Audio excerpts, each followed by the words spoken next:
PUBG ban. एक बार एक गांव में कई बुजुर्ग बड़े खुशी के मारे पागलों की तरह नाच रहे थे।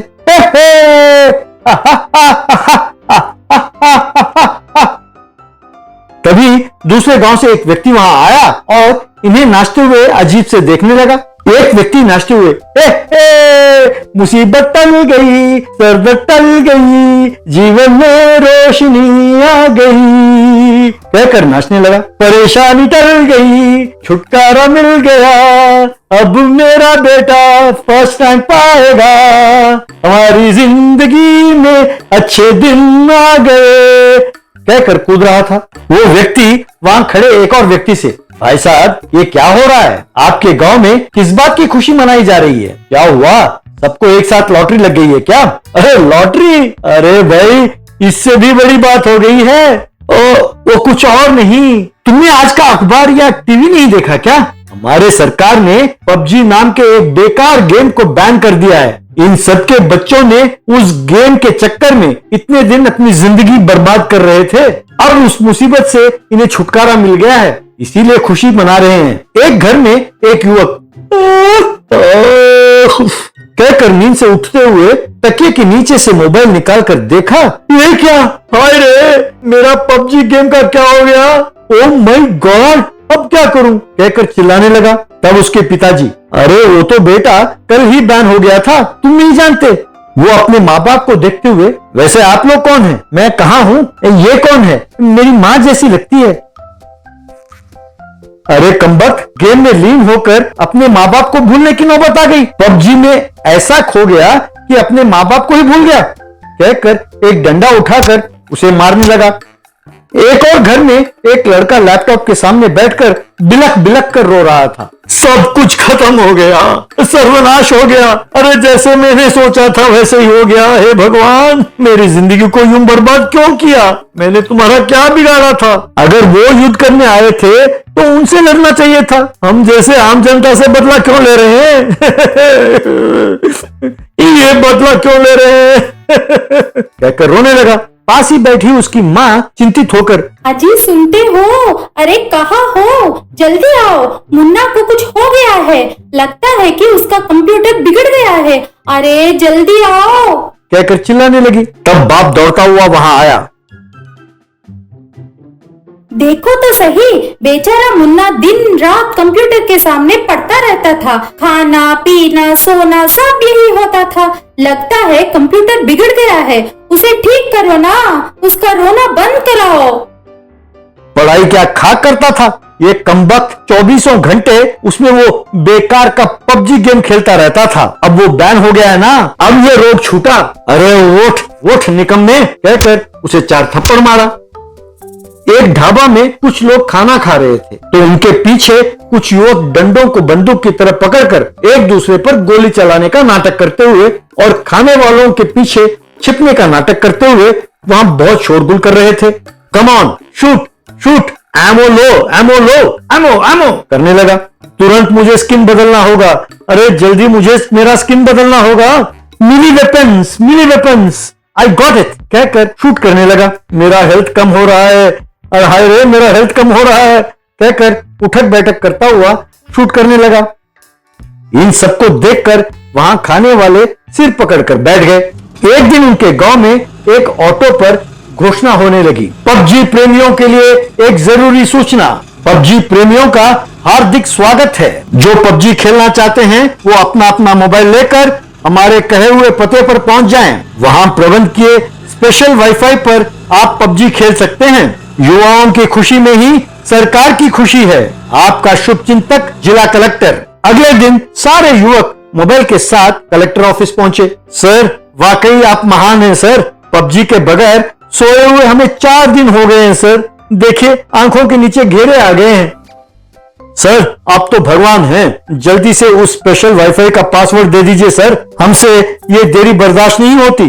क्यों रे निकम्मो, उस निकम्मे देश ने एक बकवास खेल बनाकर तुम लोगों को कोई भी काम ना आने वाले निकम्मे बना दिया है। ऊपर से देश की सुरक्षा और देश की शांति को ही भंग करने पर तुले हैं। वैसे मैंने ये घोषणा इसलिए करवाया था ताकि ये देखूं कि इस गांव में कितने पागल हैं। पुलिस, इनका ठीक से इलाज करो। यूं पुलिस ने उन्हें जेल में डालकर खूब मारा। जेल में ही कुछ दिनों के लिए उन्हें रखा। इससे उनकी लत दूर हुई और वे सामान्य हो गए और अपने अपने घर लौट गए। Bullet rickshaw. एक गांव में प्रताप नाम का व्यक्ति हुआ करता था। वो डिग्री बिना पूरी किए दोस्तों के साथ आवारागर्दी किया करता था। उतना ही नहीं, पिताजी भुवन को सताकर पैसे लेता था और नए नए सेलफोन्स खरीदता रहता था। बहुत लाड प्यार से उसके माँ बाप ने बड़ा किया, इसलिए वो पूरी तरह से हाथ से निकल चुका था। एक दिन प्रताप दोस्तों के साथ जब चौपाल पर बैठा था तो एक आदमी बुलेट पर जा रहा था। उसे देखकर एक दोस्त, बाइक हो तो ऐसी देखकर लगता है कि एक योद्धा शेर पर सवारी कर रहा है। हमारे गांव में सिर्फ उसके पास ही है। तुम्हें भी बुलेट पर देखने की बहुत आस है दोस्त। हाँ क्या, उसमें कौन सी बड़ी बात है, घर पर मनाकर बुलेट खरीद लूंगा। प्रताप के घर पहुंचने तक उसके मिलिट्री मामा बहादुर वहां आए हुए थे। उसे देखकर प्रताप घबरा गया। क्यों भाई, ठीक हो? वैसे तुम क्यों ठीक नहीं होगे भला? बहुत सुना है तुम्हारे बारे में, तुम्हारे माता पिता से। सब कह दिया? सोचकर पिता से, डैडी, मैं बगल वाले गांव में ट्यूशन ज्वाइन किया हूँ, मुझे एक बुलेट खरीद कर दो, रोज जाकर आने के लिए। बुलेट वो तो बहुत महंगी होती है ना बेटा। पहले ही घर की स्थिति ठीक नहीं है, व्यापार में नुकसान हो रहा है, घर बेचने की हालत होने वाली है। आप हमेशा ऐसा ही कहते हो। वो सब मुझे नहीं पता, मुझे बुलेट खरीद कर देना ही होगा। अरे वैसी बात नहीं है। ऐसे कुछ कह ही रहा था कि बहादुर, अरे बेचारा इतना पूछ रहा है तो मना क्यों कर रहे हो? तुम्हें बुलेट ही चाहिए ना, मैं खरीद कर लाऊंगा, लेकिन जैसा मैं बोलूं वैसा ही करना होगा, वरना तुम तो मुझे जानते ही हो ना। भला बुलेट से ये क्या काम करवाएगा? ज्यादा से ज्यादा घर के लिए सब्जी किराना ये वो लाने के लिए कहेगा। सोचकर हाँ कहा। 2 दिन के बाद बहादुर, सुनो, तुम्हारी बुलेट बाहर है, देख लो। प्रताप खुशी से बाहर गया। वहां बुलेट रिक्शा खड़ी थी। वो देखकर प्रताप चकित रह गया।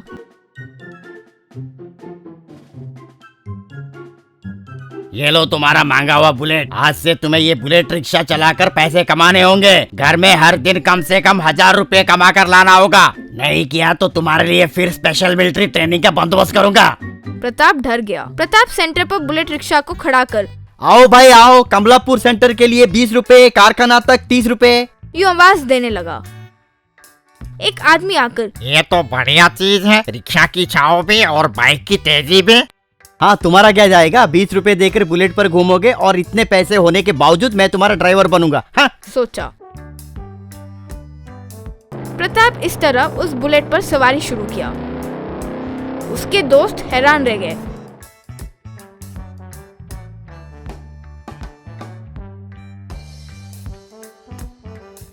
फिर प्रताप अपने दोस्तों से, भाई ऐसे तो पूरे गांव में मेरी इज्जत मिट्टी में मिल जाएगी। जब तक मेरे मामा अपने गांव के लिए नहीं निकलते, तुम लोगों को ही मुझे पैसे देकर मेरी मदद करनी होगी। इस तरह रोज बिना रिक्शा चलाए ही वो पैसे घर पर लाकर देता था। 1 हफ्ते के बाद बहादुर अपने गांव चला गया। प्रताप ने तुरंत अपने बुलेट से रिक्शा को हटवा दिया।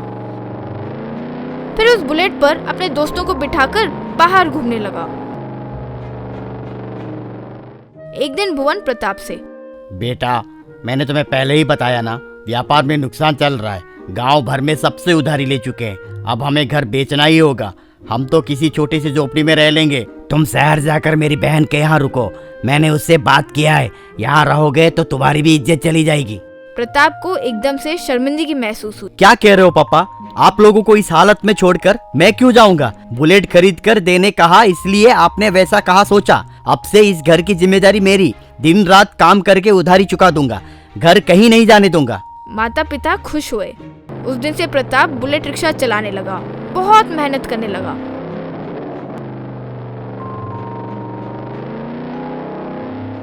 एक एक कर सबका उधार चुकाने लगा, और तो और रात को पढ़ाई करके डिग्री भी हासिल किया।